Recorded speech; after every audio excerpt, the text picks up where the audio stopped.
Hi all, and welcome to the Medical AI Lab talk series. I'm delighted that today we have Adam Yala giving us a talk on seeing into the future, rethinking cancer screening with machine learning. I've followed Adam's work as a PhD student at MIT for several years, and his work is focused on how we predict future cancer risk, how do we do personalized screening policies, private data sharing through neural obfuscation, and has tools implemented in multiple hospital systems around the world. So very excited to hear your talk, Adam. Please take it away. Thank you so much for having me. Okay, so a kind of key observation driving a lot of my research interests is that we know the earlier we catch cancer and many disease systems like breast cancer and lung cancer, the better the pathway we can give to a patient. This means smaller surgeries, potentially avoiding chemotherapy altogether. And as shown in two different plots here, it also means better survival. So when we think about, well, how do we actually improve cancer outcomes? One kind of clear pathway we think about is, well, how do we actually catch cancer systemically earlier, where our current tools can give us the best possible treatment pathway? So I'm going to propose you a very simple kind of two-step plan of how to do this. Specifically, we need to say, well, when someone's still healthy, how do we tell who is likely to get cancer in the near future? And then under the kind of current mammography-based standard of care, and then given this kind of information, well, what do we do about it? How do we change our guidelines and the way we think about screening to systemically catch each cancer at an earlier time point? So we're going to talk about both of these problems. And the first problem, mainly how to say who's going to get cancer in the future, or in other words, predict cancer risk, has been a really key area of interest for us at MIT with recent papers in like JCO, Satuluru medicine, and radiology. And I want to emphasize that the key task here is not the image on the right. It's not looking at an image that has a cancer at year 5 and saying, oh, the tumor is right there, but it's instead looking at the image on the left, where there was nothing identified with the radiologist, nothing visible on mammogram at all, as you can see directly, and then identifying, well, this person's likely to get their cancer diagnosed in the near future. And so they could benefit from a more sensitive screening strategy and a different kind of intervention, like let's say an MRI or maybe chemoprevention. So I want to know that this problem of how do we say who's going to get cancer in the future is not a wholly new problem. It's been a key area of kind of breast cancer research since the 80s.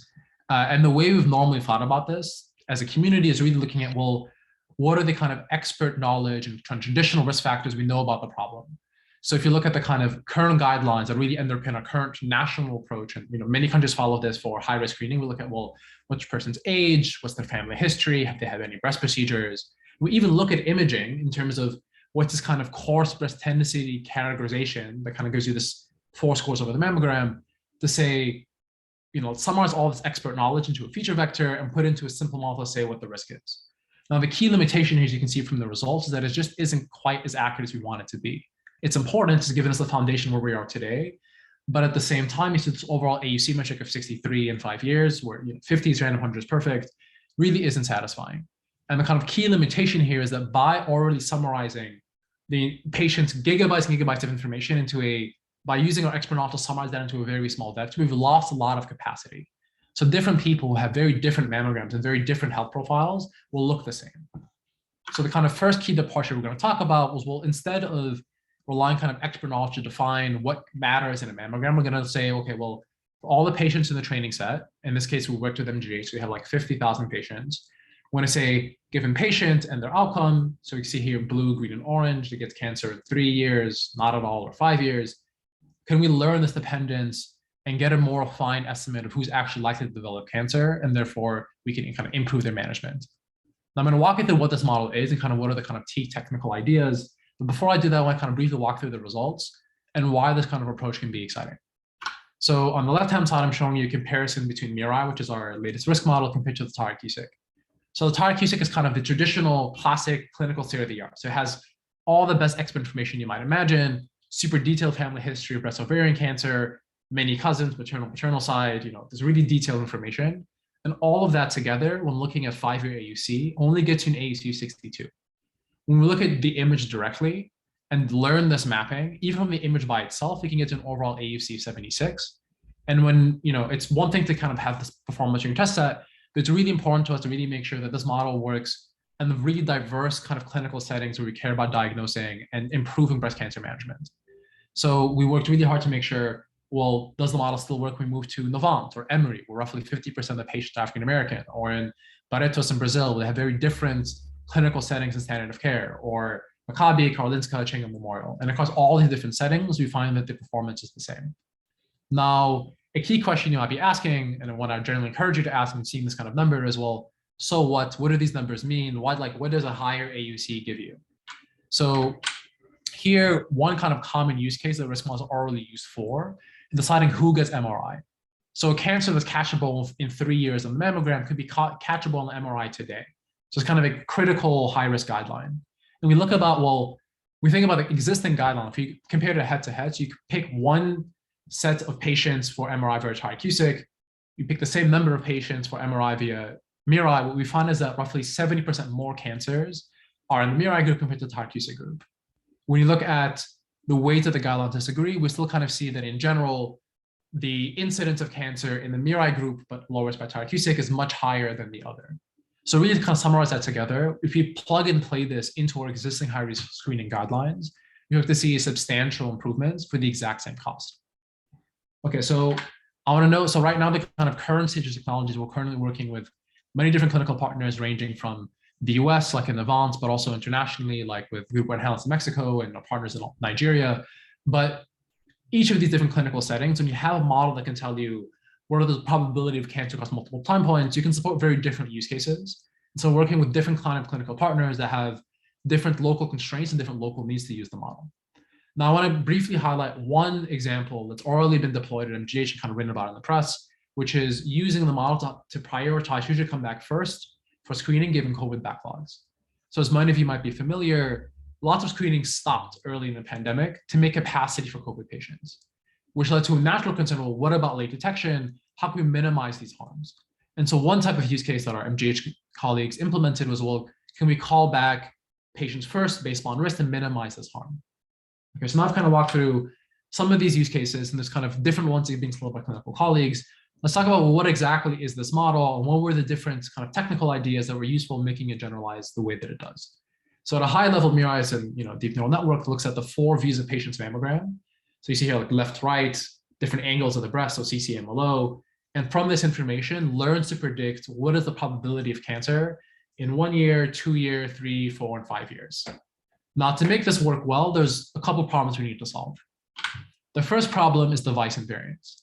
Even when looking at a single hospital, specifically MGH, there is a couple of different machines used over the years. With a new machine, there's like a new kind of imaging initiative and kind of a slight tick in change in population and kind of tick in incidence. And what we find is when we just train the model vanilla on this data using, just minimizing the loss and predicting risk, we actually find the model learns very different representations and is systemically miscalibrated by the machine. So I'm showing you here on the plot is just a simple t-SNE of just risk prediction, so just the overall risk scores. You can see that patients on LORAT Selenia had systemically different scores than patients with the other newer machine Selenia dimensions shown in blue. Now, this is clinically clearly nonsense, right? You would never want to have a patient come in, get screened on one machine, the same day get screened on the other machine and get a way different risk score. So in order to make sure that we can actually give meaningful predictions that aren't perturbed by this meaningless variation, the kind of key idea was that we would train the model in conditional adversarial setting. So because I can show you, well, here's the bias in the data, we can obviously just measure that with a discriminative model, right? So we're going to take a discriminator that looks at both the model's predictions and the kind of latent space. We use it to measure the effective amount of bias, and we'll train our model not only to predict the risk well, but also to minimize that bias. And we find in our work is that by doing so, we can actually fully eliminate this bias. We still get the same performance in the end. We get back to predictions that are actually invariant to the source device. And it's not in the paper. We actually have recent results to show it actually helps us in predicting well on held out machines as well. That's kind of one key problem, and it's really important to help us only give like clinically meaningful predictions in one setting, make sure we're not kind of catching kind of meaningless variations across clinical environments. So the second idea that we explored was, well, how do we actually model this expert data that we have available? So in many places, like at MGH, we did a lot of effort to collect all of this kind of curated expert information of the patient's age, their family history, their biopsies, et cetera.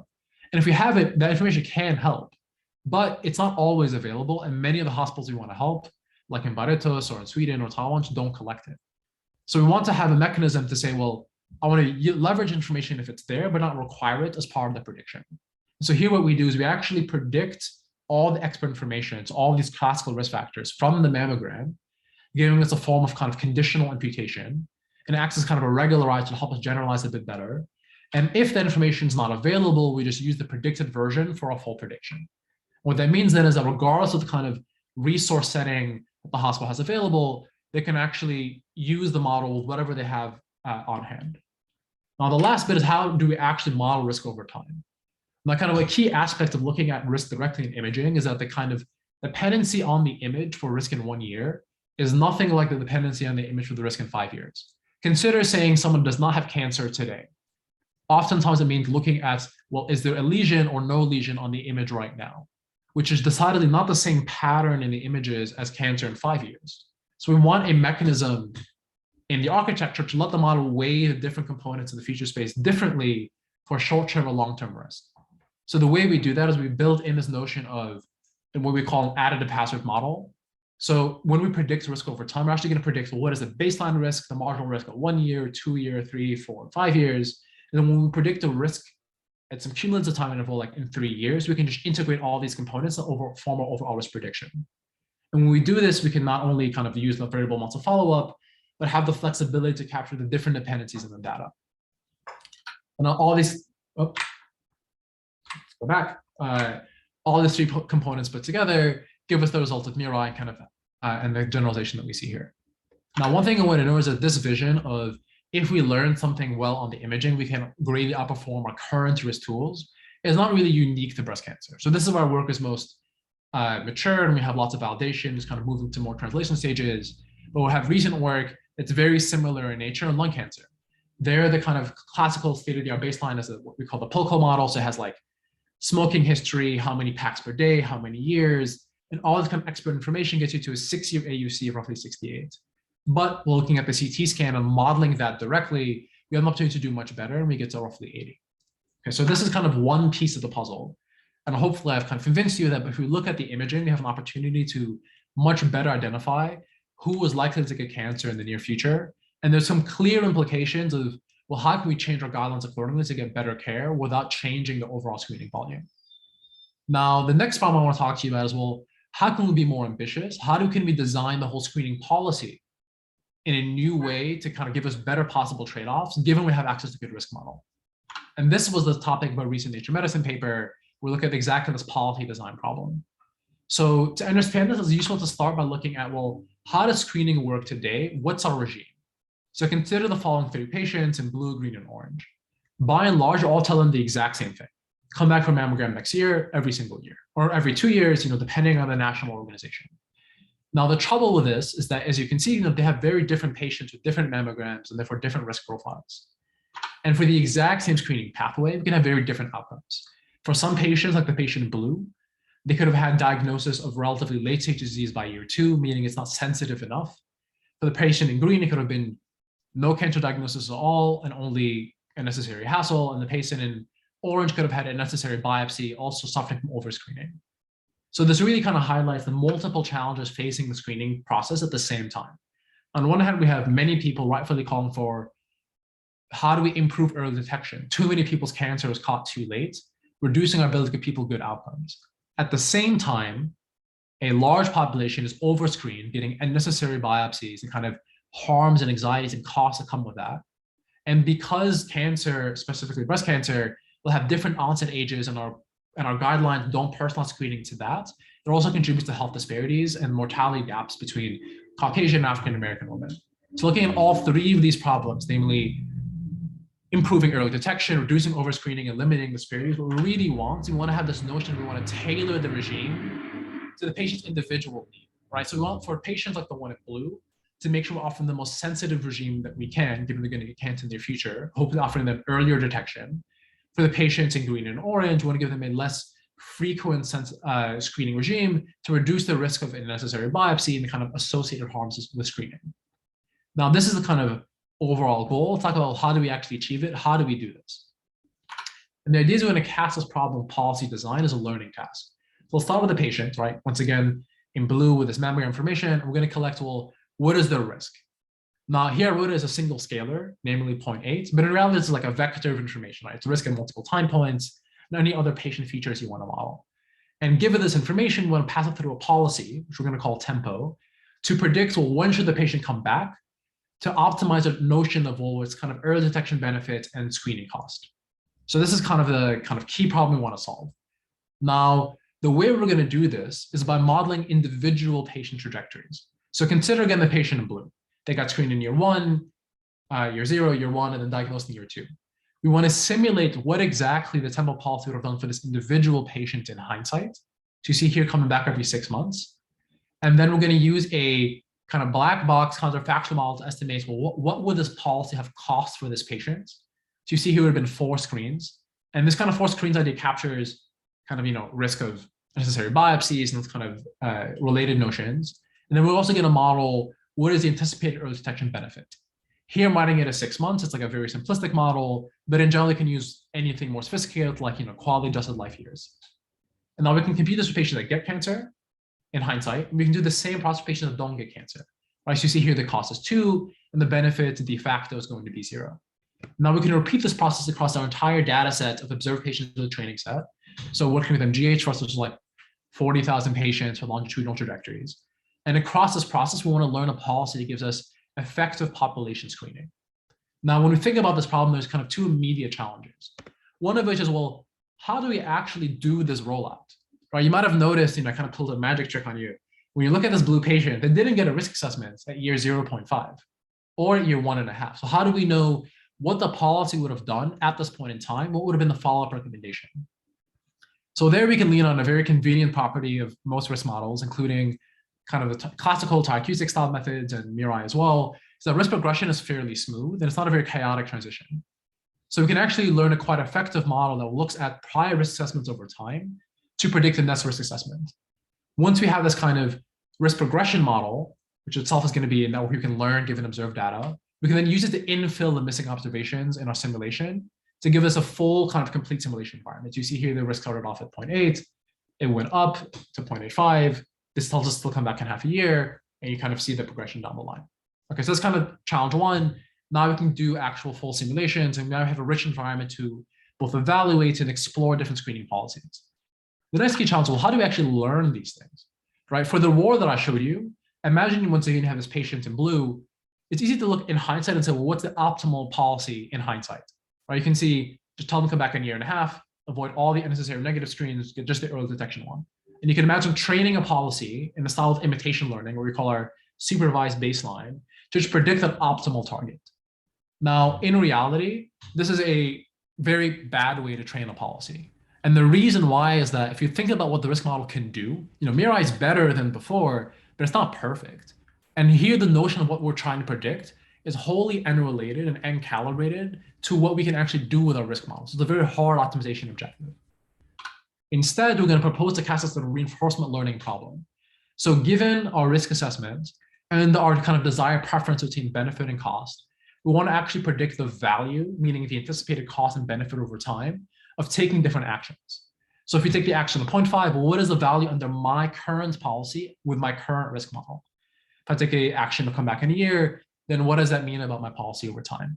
And the kind of key advantage here, beyond directly making the notion of what's my preference, is that it's inherently tuned and adapted to what the risk model can actually do, and therefore leads to much more stable training and actually effective policies. Okay, so now we've talked about the kind of overall method, how we're going to think about training these policies. Let's talk about the experimental setup and how we're going to evaluate it. So as before, we're developing a model with MGH training set. This is the same data set we used to develop Mirai. We're going to test this on MGH and all the other sites that have longitudinal data. So including Emory, where roughly 50% patients are African-American, Karolinska in Sweden, and CJ in Taiwan. And there's kind of 2 metrics we can look at here, or really 3 to kind of combine them. One of them is how much early detection do we anticipate? What's the screening volume that we are proposing? And what's the relative efficiency? So kind of putting these terms head to head, what's like your bang for the buck metric. And jumping into the results, here I'm showing you MGH, but they're kind of similar across the different data sets. We see that full adherence to annual screening, we've given you some benefit. So here you see kind of 1.6 months for 1 year of screening. Supervised Mirai, so like trying to mimic the Oracle, does very poorly and actually does worse than non-personalized screening. But when you take a personalized policy, you can get more efficiency. So to understand what this means, let's take into a look of like, well, what are the actual policies you can hit? So I showed you already that you're actually putting the preference directly into the model. So by varying the preference, you can actually support a very wide range of possible policies. So let's say you wanted to hit the early detection benefit of annual screening. Well, so this is kind of the y-axis. If you see where that hits the blue line, you can see, well, you could have hit that benefit while taking roughly 25% less screens. If you want to have a budget of roughly annual screening overall, you can get substantially more early detection. And so kind of regardless of the kind of clinical setting and the kind of preference or kind of the clinical requirements of what we want to get out of our screening, we can get better efficiency, so better kind of ratios early detection for screening cost by picking a personalized policy. Whereas this is not the same for the kind of supervised baseline. Now, this adaptability also gives us a mechanism to deploy. So now we're working with one of our clinical partners based out of Mexico. We're interested in using this prospectively to fit their complex requirements. And then the kind of pathway is straightforward, right? We can validate our policies on their own retrospective data over time, right? We can see what would they have done in hindsight for their patients. We can pick the design operating points and see what this done for them operationally. And this is then the basis for prospective trials.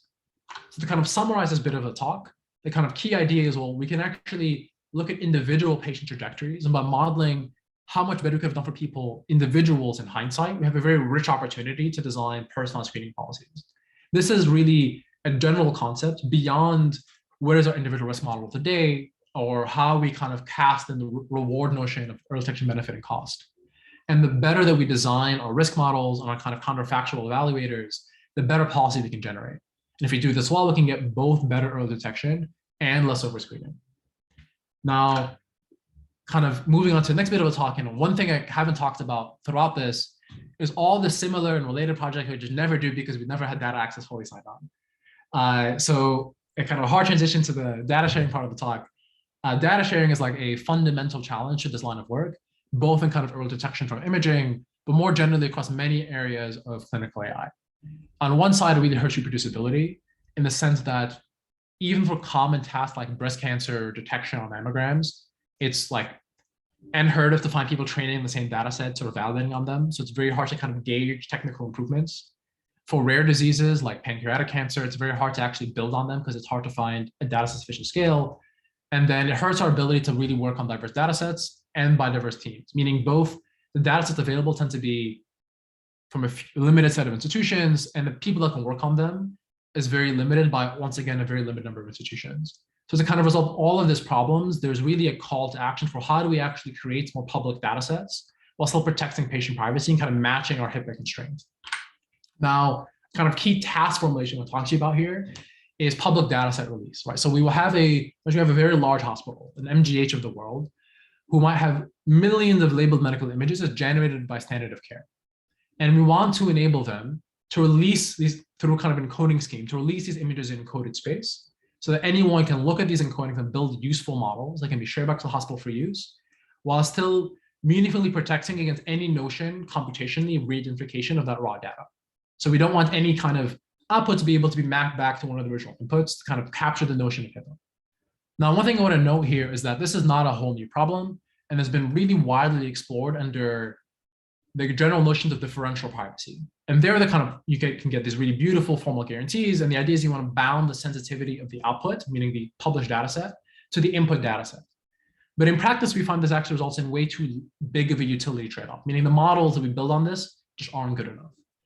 So instead of kind of in this part of the talk, I'm going to show you a different kind of privacy formulation that really looks at, well, what if I imagine I have a keyed scheme and my attacker doesn't know the key, and I specifically want to prevent re-identification in the lens of HIPAA, then what could I do? This new framework, and you kind of see this in detail, offers a much wider methodological design space. It's harder theoretically characterized, but lets us build new kinds of tools like Syfer, which is this new scheme based on random neural networks, that can give you better privacy utility trade-offs and things like differential privacy. So this is going to be the kind of key focus of the talk. What is this new privacy formulation, and how do we actually build a private encoding scheme? So hopping into it, Syfer is a random neural network-based encoding scheme. And by a scheme, I mean it defines a P of T. So Syfer is a family of random neural networks. And as a data owner, say Alice, who happens in this photo to be MGH, she can sample a T from that distribution. So it means you can sample an individual fixed setting of those random neural network weights. she can sample the weights, 1, 2, 3, 4. And now she has her private encoder. She can use a single encoder, so her private key or her password across all the images X to produce the output encoding Z. Okay, and now given these encodings, she can publish this publicly, right, anywhere on the internet, so that arbitrary third parties who don't have a complex agreements legally with Alice can then build classifiers on this. So they can build the mapping to predict Y from Z, and then share this back to Alice for either downstream use or like prospective evaluation. Now, the kind of key privacy task is we want to consider an adversary, Eve, who has a huge amount of knowledge, who wants to then look at the Z and recover any individual X. So let's talk a bit more detail. What does this mean? So Z, her knowledge, when she gets to C, so she knows Z and Y. She knows all the published data and the labels because it's public, right? So that's fair. She knows P of T. So meaning she read the paper, she knows what the scheme is, she knows all the possible keys that could be sampled from it. She knows what the idea, the password is, she attended the talk, so that's, she can sample from P of T. She knows P of X, so she knows it's going to be X-rays, and she has some prior what the distribution could look like. But she does not know Alice's secret. She does not know her individual sampled neural network. And given all this information, if Eve can take any individual Z, so you see here lowercase z for single sample, and figure out which X came from it, Eve wins. That violates HIPAA. This is not okay. Now, this fully characterizes what we mean by prevents re-identification. So any one sample can get re-ID. This is bad. Now, in practice, we can consider an even more extreme scenario. We're going to give Eve more information for ease of analysis. Now, we're going to consider a game where Eve has not only all of Z and the scheme, all the other knowledge, but she also has all the raw images X. So she has the entire thing. And now her job is to find one correct correspondence between X and Z.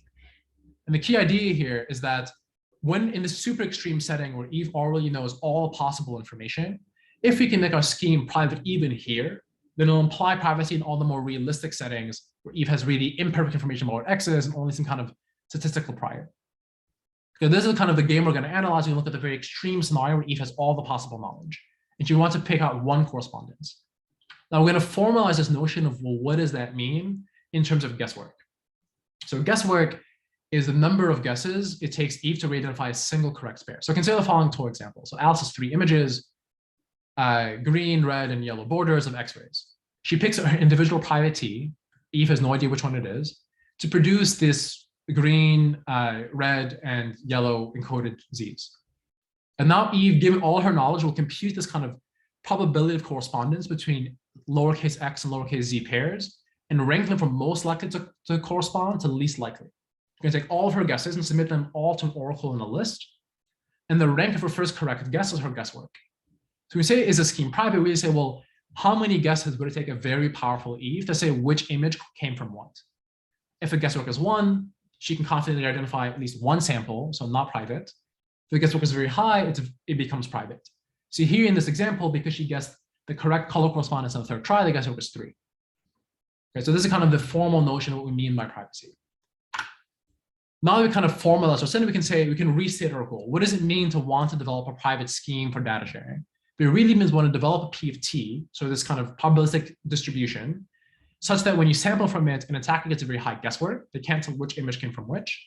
And as a Bob, Alice duo, you can support any downstream learning task, be it COVID, pneumonia, cancer. I, as a scheme designer, I don't need to know what your task was. So I'm going to try to develop a scheme using only unlabeled public data. And to understand how we're going to do this, it's useful to build some intuition. So consider the following toy example. Here we have a Alice MGH who has a toy desk of only 2 examples, just a narrow triangle in blue pointing down and a wide triangle in blue pointing up. She has a very simple scheme. It's 50% chance to draw T1, which just makes things gray once it's to the right by 90 degrees. And 50% chance pick T2, which is rotate to the left by 90 degrees. Right? So hopefully the setup here is clear. So there's 2 possibilities. Either possibility, if Eve sees the output Z1, because she knows what the scheme was and she knows what the possible inputs are, she can immediately determine that the narrow triangle in gray corresponds to the narrow triangle in blue, guesswork of 1, not private. This is true for T1 at the top and true for T2 at the bottom. Now, the key insight here and the intuition we're going to rely upon is something called improving privacy composition. And imagine we have a new family, T hat, that just simply takes a deterministic transformation shown here in green off. So it takes first it makes the triangle the same width in green, and then it applies either T1 or T2. So we have a new family. And it's just a deterministic function plus the random function. You can see here is because now we've kind of smoothed out the space, made it more symmetrical. Now when we sample from it and publish some data, Eve cannot tell which triangle came from which. She sees the narrow triangle, she can't tell is it the one pointing to the left or to the right. It's a different answer depending on the key. Here and then we achieve the kind of perfect privacy in the toy example. So the kind of key intuition, what we want to do, given we have X-rays, which is this very non-symmetric, complex, high-dimensional data, we have a source of randomness, which is going to be random neural network layers. And we're going to learn an obfuscator to precondition the random transformation so that when you apply the random transformation, you can actually get high guesswork, but you can still model the downstream signal for any task without restriction. So this is kind of the key goal, what we're going to do. And the kind of challenge is, well, how do you actually learn this obfuscator? What does that mean? So the way we're going to do this, once again, is going to be only on public unlabeled data. So I want to emphasize this is not the job of Alice, this is the job of me, the scheme designer, or you, the scheme designer. And the way we're going to do this, we're going to take some public unlabeled data from a separate hospital.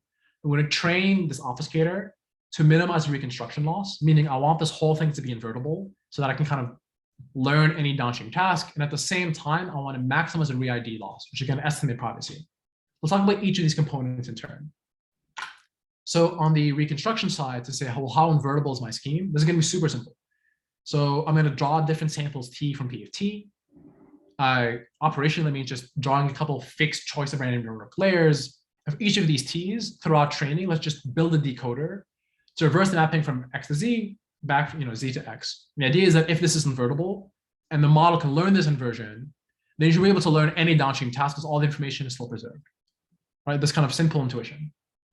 On the privacy side, we're going to train a model that gets to look at a batch of images X and the batch of encoded samples Z. So get all the images at the same time, which is the kind of a new sample from P of T. And the attacker's job is then to estimate, well, what's this kind of matching matrix MT? What's the correspondence?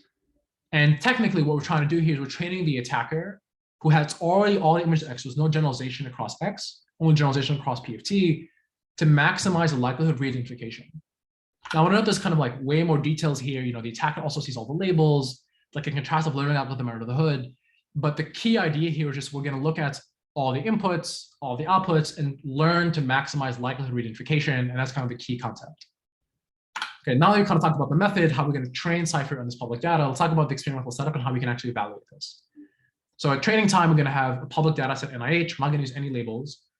Then we're going to develop the scheme and isolate all the other baselines. And then we're going to test it for both privacy and utility on Mimic, which is a separate data set from Beth Israel, and this one has labels. And we're going to look at, well, how private is Syfer? We're looking at new attackers trained on just Mimic, so they have all the images for like 500 epochs across different architectures. Really saying, what is the privacy in hell of data sets for a whole lot of attackers? And then on the utility front, we're going to say, well, if I build models given different schemes, how useful are these classifiers? What's my performance loss? So that's my utility notion. Okay, so now it's useful to kind of step back and say, well, what are the baselines and what I need to understand here? On the one side, we're going to show you Syfer random. So what if I didn't learn anything? How much is random neural networks alone? So I'm going to give you the exact same architecture, make all the weights random. On the other side, I'm going to show you a differentially private method. So this is a method called DP image. It takes a X-ray, runs it through an autoencoder, and then just adds more noise to latent space, independent Laplacian noise, where no noise is not private, but the more noise you add, the more private it becomes. Okay, so with that in mind, we can now talk about, well, how does the scheme actually work? What are the numbers? So on the left-hand side, I'm showing you the privacy measured in guesswork.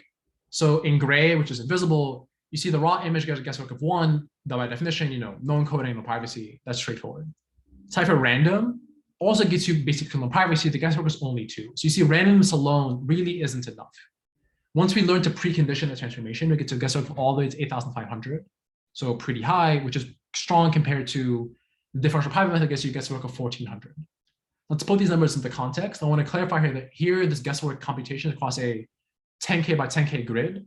So 10,000 is really kind of the perfect privacy number if you're guessing truly at random. Here's kind of the privacy side. What's the utility? So on the right-hand side, I'm showing you, well, across multiple diagnosis tasks like edema and thorax and these kind of different tasks, what's my average AUC of building a classifier on this data?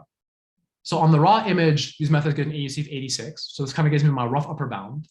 Applying Syfer random already breaks some reductive biases, makes it a little bit worse. You get to 84. Once you apply the entire learn scheme to get privacy, you lose a bit more utility. So you get to 78. So the overall drop is 86 to 78. But compared to DP image, you still get 25 points higher and gives you much, much better utility. And here 53 is very close to random. So to understand why we can get such a difference and better privacy utility trade-off, it's easy to look at, okay, what exactly are these encodings? What's the nature of the scheme? So on the top, you have Syfer, right? And when I showed you, through training, I'm forcing it to be invertible. So I take a single sample and I encode it. This little sample from Mimic, you see that it looks like this really uninterpretable, noised out vector. But if you decode it, you see that we can almost perfectly decode it. And so most of the signal is really there. However, if we take the DP method, because we're not relying on a key, we're relying on noise that's independent per sample. And so in order to get enough noise to prevent re-ID, you've already clobbered most of the medical signal you care about, making it very hard to learn. So to summarize, I'm going to bring these pieces together. What I've shown you so far is how we can, by considering a different kind of privacy formulation, looks at flexibly, imagine you have a key and you want to learn an encoding family, what can you do? This gives us a much wider space of methods. So we can support arbitrary downstream tasks that we don't know about a priori. We can achieve high guesswork, meaning attain privacy. The entire scheme does not require assuming anyone needs to know how to train things or what that would imply. Now, kind of stepping back, zooming out a bit and looking at, well, what's kind of next for this line of work, and how do you make this kind of scheme support and a kind of the broader clinical AI ecosystem? The kind of things we're looking at now is, well, how do we then support multiple hospitals working together using different keys? What's the right notion of kind of, multi-party computation, but applied to this kind of setting? And finally, what I showed you is a scheme that had kind of no constraints on what that possible PFT could look like. So it's harder to theoretically characterize. One thing we're really excited about now is, well, how do we offer strong theoretical guarantees for learned schemes in general by constraining what the PFT can be? And with that, I want to thank all the people in Regina's group and all the other faculty that I've worked with, and the fluffiest dog that is both in that photo and at my lab. And I'm excited to take questions. Thanks a lot, Adam.